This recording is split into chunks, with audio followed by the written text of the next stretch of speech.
código moral perfeito, como sempre falamos, pensamos e desejamos. Como seria bom se todas as pessoas do mundo se preocupassem com esses mandamentos. A nossa relação com Deus seria mais perto da perfeição e as nossas relações interpessoais seriam mais justas. Nós seríamos mais justos com as pessoas e as pessoas mais justas conosco. Muitos conflitos que existem nas relações interpessoais seriam evitados se todas as pessoas observassem esses mandamentos. Nós sabemos, como dissemos no começo, que esses mandamentos de fato eles não podem justificar, porque nós não podemos, nós não conseguimos cumpri-los perfeitamente e satisfazer a justiça de Deus cumprindo esses mandamentos. Eles funcionam hoje para nós apontando o pecado, porque o ensino bíblico é que o pecado é a transgressão da lei, e ele nos mostra o que é de fato pecado. Então nós vemos instituições que abandonaram a lei de Deus e elas mudam o conceito de pecado, né? Para algumas o pecado é usar calça comprida, usar um brinco, jogar futebol, tal. Não, o pecado é o que Deus diz que é pecado. Então nós devemos tomar bastante termos, né? Bastante atenção para não pecarmos contra Deus. Como não conseguimos justificar-nos através dessa lei, porque não conseguimos cumpri-la perfeitamente e vemos a necessidade de Cristo, o Senhor Jesus no Novo Testamento ele se aprofunda na lei e nos ensina como esta lei ela é poderosa para condenar e também a necessidade maior que temos de um Salvador. E o apóstolo Paulo ele nos orienta a observarmos essa lei com um único elemento no coração, que é o amor. E eu quero vos convidar para a leitura aqui da carta do apóstolo Paulo aos Romanos, no capítulo 13.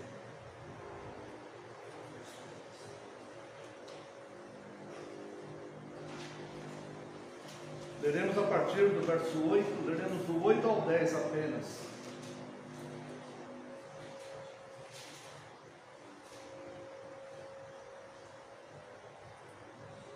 Carta aos Romanos, capítulo 13, versos 8 a 10. A ninguém fiqueis devendo coisa alguma, exceto o amor. Note que o apóstolo Paulo ele acaba de dar um mandamento aqui, que é respeitar as autoridades, porque as autoridades são instituídas por Deus, né? Obediência às autoridades. E aqui ele vem falar que o amor ao próximo é o cumprimento da lei. Não só o amor ao próximo, né? Nesse trecho ele fala amor ao próximo, né?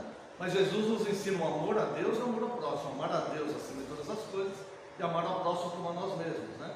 Amar a Deus acima de todas as coisas é o primeiro ao quarto mandamento. E amar a Deus e amar ao próximo como a nós mesmos do quinto ao décimo. E aqui o apóstolo Paulo então vem dizer: a ninguém fiqueis devendo coisa alguma, exceto o amor. Se nós não estamos amando alguém, nós estamos devendo amor para essa pessoa, né? Principalmente aos domésticos da fé, pessoas próximas, né? E a manifestação de amor no sentido de misericórdia, né? Com aqueles que nos perseguem e tudo, tá? Mas o amor ardente mesmo, né? Está se dizendo aqui no cumprimento da lei, do quinto ao décimo mandamento. A ninguém fiqueis devendo coisa alguma, exceto o amor com que vos ameis uns aos outros, pois quem ama o próximo tem cumprido a lei. O próprio apóstolo Paulo ele fala aos Gálatas que nós servimos a Cristo carregando as cargas uns dos outros e fazemos isso por amor. A fé cristã ela é uma fé moral, ela não é uma fé cerimonialista, ritualística, em que nós fazemos obras para alcançarmos aí alguns pontos com Deus, né? Não, nós fazemos tudo por amor. É uma fé moral, é amor, perdão, compreensão, cuidado com as pessoas, zelo, né? Com Deus e com as pessoas. Então ele diz: a ninguém fiqueis devendo coisa alguma, exceto o amor com que vos ameis uns aos outros, pois quem ama o próximo tem cumprido a lei. Pois isto, veja, ele fala, pois isto, dois pontos: não adulterarás, não matarás, não furtarás, não cobiçarás. E se há qualquer outro mandamento, tudo nesta palavra se resume: amarás o teu próximo como a ti mesmo. O amor não pratica o mal contra o próximo, de sorte que o cumprimento da lei é o amor. Então nós vemos aqui a importância de observarmos esta lei. Sabemos, como dissemos, que nós não conseguimos perfeitamente satisfazer essa lei, nós não conseguimos fazer isso, infelizmente. Mas quando errarmos, temos que nos entristecer, nos arrepender sinceramente e pedirmos a Deus perdão e seguirmos a nossa caminhada, porque infelizmente nós não vamos mesmo cumprir, mas devemos nos esforçar tendo esses padrões próximos de nós sempre, cada vez mais próximos, tá? E com relação no tocante ao amor a Deus, eu quero observar com os irmãos o segundo mandamento. Não farás, para se os irmãos quiserem voltar ali, em Êxodo 20, falarei de forma rápida. Êxodo capítulo 20, o segundo mandamento, está no verso 4. Não farás para ti imagem de escultura, nem semelhança alguma do que há em cima nos céus, nem embaixo na terra, nem nas águas debaixo da terra. Não as adorarás, nem lhes darás culto, porque eu sou o Senhor teu Deus, Deus zeloso, que visita a iniquidade dos pais e dos filhos, até a terceira e quarta geração daqueles que me aborrecem. Então veja que tem duas... Primeiro, a Igreja Católica Romana, ela uniu o primeiro e o segundo mandamento como um mandamento só. Isso não é verdade, né? Na versão original, o primeiro mandamento e o segundo mandamento são exatamente como estão aqui. O primeiro mandamento é: não terá outros deuses diante de mim. E o segundo mandamento é: não farás para ti imagem de escultura. Esse não fazer imagem de escultura, nós temos aqui dois tempos, vamos dizer, tá? Primeiro, é não fazer imagem da divindade sob pretexto nenhum. Nós não podemos, não há nada neste mundo que se compare a Deus. Deus é incomparável. Se nós usarmos qualquer tipo de imagem para tentar ensinarmos uma criança, instruir alguém, ou nos referirmos a Deus, nós estaremos mentindo e estaremos desonrando Deus, estaremos comparando Deus com uma criatura. É o erro que o apóstolo Paulo relata na carta aos Romanos capítulo 1, onde Deus entrega os homens ao próprio erro, porque tendo conhecimento de Deus, preferiram adorar as criaturas. Então nós não podemos comparar Deus com nada. Quando nós vamos ensinar sobre a Trindade, não podemos comparar a Trindade com o gelo, a água, que tem 3 estados, o gelo tem o ovo, que tem casca, ovo e gelo. Não, Deus não é água, Deus não é ovo, Deus ele é superior, muito superior a todas essas coisas. Então, quando nós comparamos Deus com algo, nós estamos pecando gravemente contra a própria honra de Deus. Porque Deus ele é soberano, Deus é invisível, e importa que nós o adoremos em espírito e em verdade, tá?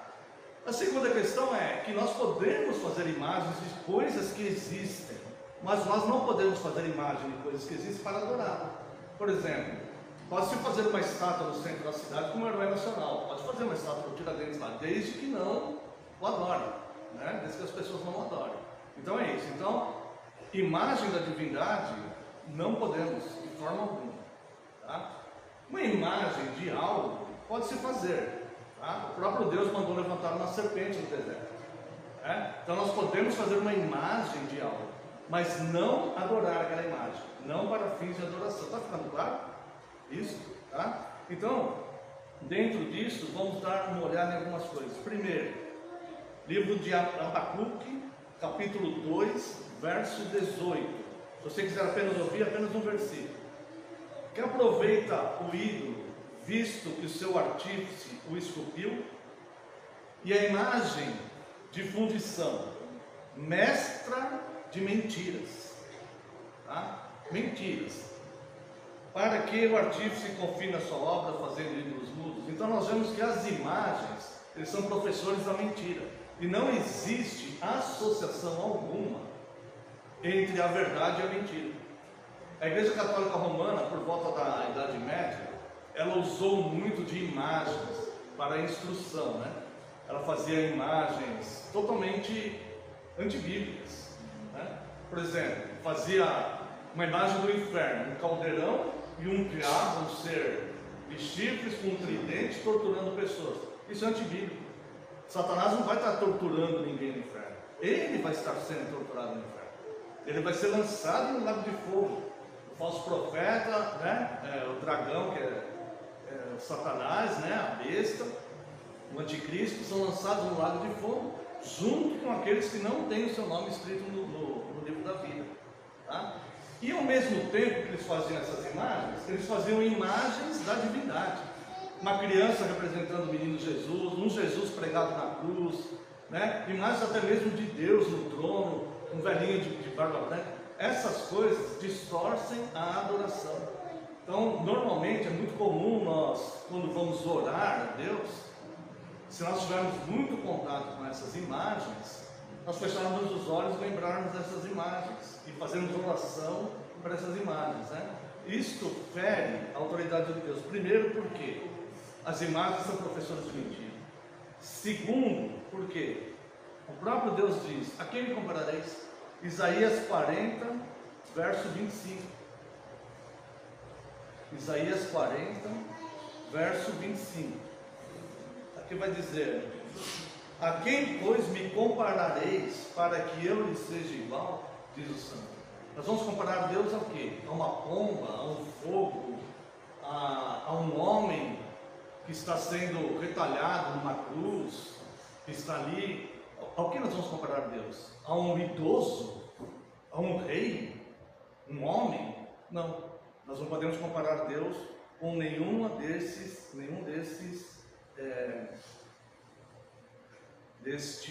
dessas ilusões, dessas mentiras, porque estaremos pecando contra Deus. Alguém fala: mas nós não podemos fazer uma imagem nem para instrução de crianças, instrução de filhos? Não, porque a palavra de Deus diz que essas imagens são professores de mentira, né? Também vemos aqui o próprio Senhor Jesus no seu ministério terreno, quando ele conversa com a mulher samaritana, no verso 23, ele dá essa declaração.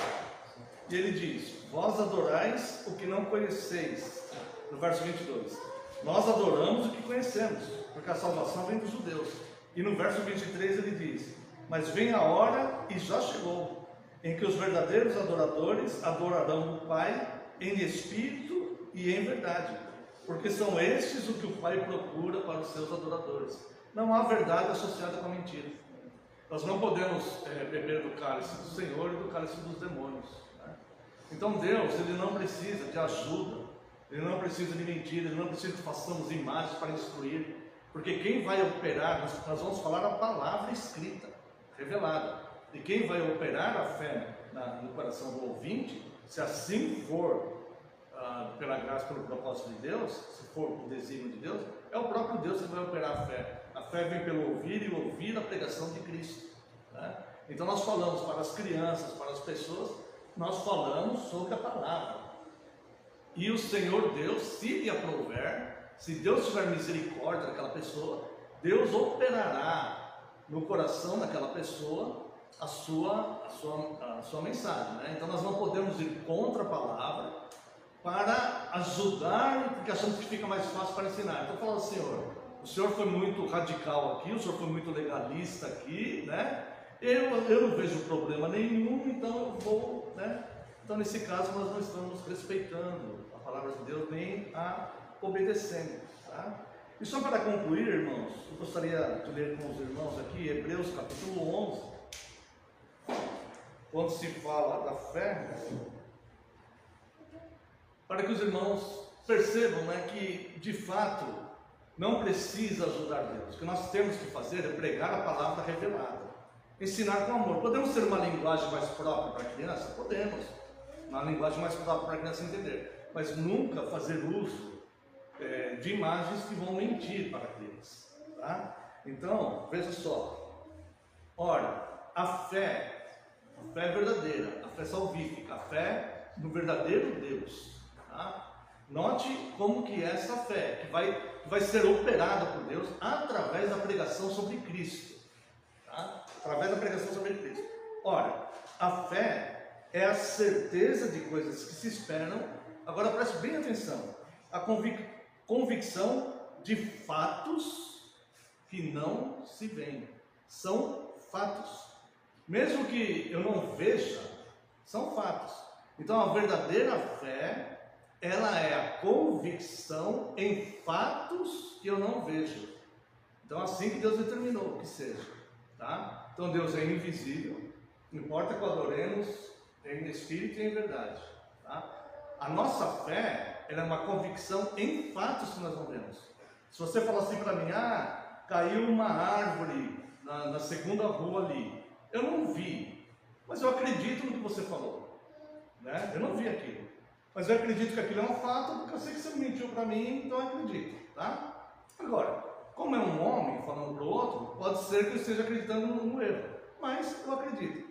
Agora aqui é o Espírito Santo inspirando os autores bíblicos, que dizem que a fé é a convicção em fatos que nós não vimos. Então eu não vi Deus abrir, eu não vi Moisés abrir o mar ali, Deus abriu o mar para o povo, eu não vi, mas eu creio naquilo. Eu não vi Deus dizer, haja luz e houve luz, eu não vi, mas eu creio que foi assim, tá? E assim com relação a todas as outras coisas. Então o nosso Deus, irmãos, ele é incomparável, nós não o comparamos com nada, né? E a forma que ele determinou de se revelar a si mesmo para nós foi através das Escrituras, né? Então nós conhecemos os seus atributos, o seu caráter, né? A sua vontade, as suas prescrições, as suas determinações, através das Escrituras, tá bom? Então o segundo mandamento é não fazer imagens, né? De nada que é mostrar, não fazer imagens sobre Deus de maneira alguma, tá? E imagens de coisas, né? Que nem você pode ter uma foto na sua rede social, pode ter a foto do seu marido, da sua esposa na sua carteira, desde que você não adore essa imagem, você pode ter. Mas a foto, a imagens, a divindade, de maneira alguma. Espero que o Senhor Deus complete nos nossos corações. Quero convidar os amados irmãos